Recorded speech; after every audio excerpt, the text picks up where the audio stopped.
All right, let's get right into it. This is the story of a boy whose childhood was, well, a perfect blueprint for failure. We're talking abuse, poverty, racism. I mean, by every statistical measure, he should have ended up as just another number, but he didn't. This is the origin story of David Goggins. Goggins kicks off his story with this one line, and it just stops you in your tracks. It's such a paradox, right? I found hell in a beautiful neighborhood. It completely shatters what you think you know. So, how on earth can hell exist in paradise? Well, let's start peeling back the layers. So, on the outside, the Goggins family looked like they had it all. They were living the American dream on a street literally named Paradise Road in a really wealthy suburb of Buffalo. They had a big house, fancy cars, the greenest lawn you've ever seen. But that was all just a glossy facade. The reality? That house on Paradise was more like the devil's corner lot. The successful family business was a front for nightly slave labor, and behind those perfect smiles was just constant, gut wrenching fear and violence. And the absolute center of that nightmare, the place that should have been all about fun and family and laughter, was actually where the devil did his work. It was a roller skating rink, of all places, called Skateland. Every single night, starting when he was just 6 years old, David had a job there. And look, this was not your typical helping out around the family business kind of thing. He was organizing hundreds of skates, breathing in toxic aerosol fumes from the deodorizer, and working the rental counter all by himself. On a step stool, because he was so small, customers couldn't even see him over the counter.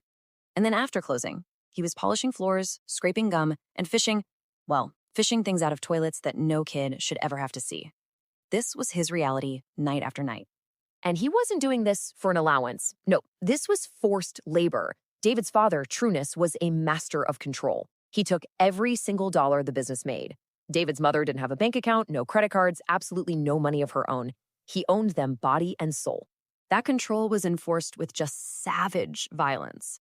There was this one horrific time when his mother saw Trueness with another woman at the bar above Skateland.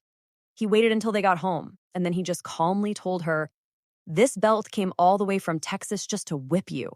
And then he beat her senseless with the buckle end. In the middle of that beating, 6-year-old David saw his mother's blood and something snapped. His fear just turned into pure hatred. He leaped onto his father's back, trying to make him stop. Trueness just threw him off like he was nothing. And then he looked at his wife and said this, "You're raising a gangster." Can you imagine? He saw his own son's desperate act of love and bravery as some kind of character flaw. It just shows you how twisted his world really was. So you can see, something had to give. It was getting pretty clear that if things kept going this way, someone was going to die on Paradise Road. And that's when David's mother started plotting their escape. And the escape itself? I mean, it was this desperate, nail-biting ordeal. It started with a secret plan. A neighbor helped his mom get a credit card. Then, after one last threat from Trueness, she just snapped. She told her sons, "I'm leaving. Now." They had to hide at that neighbor's house while their father was out on the highway hunting for them. But then, total disaster. Their car broke down. His mother just panicked. She was ready to go back. But 8-year-old David begged her, "Mom, we gotta go." And somehow they made it to Brazil, Indiana, arriving before dawn. They were finally free, or so they thought. But escaping one hell just dropped them right into another. Being free didn't mean they were at peace. Not at all.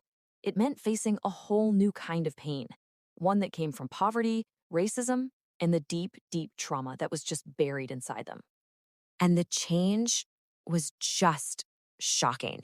They went from that fake wealth, the Rolls Royce, the mink coats, to absolute poverty. I'm talking public housing, where their rent was only $7 a month. They were living on welfare and food stamps. His father might send $25 every few weeks. They were literally counting pennies to keep the lights on. And this is when all that trauma started to physically show up. Once they were in the quote-unquote safe world of Indiana, the demons came out to play. David couldn't read. He developed a severe stutter. His hair started falling out in big clumps, and patches of his skin lost their pigment. It was like his body was literally screaming the pain his mind was trying so hard to bury. There's actually a clinical term for what was happening to David. It's called toxic stress. That's what scientists call the result of intense, long-term adversity, especially without any adult support. It can literally short-circuit a child's brain development and set them up for a lifetime of health problems. And this right here, This just perfectly illustrates the massive hole he had to climb out of.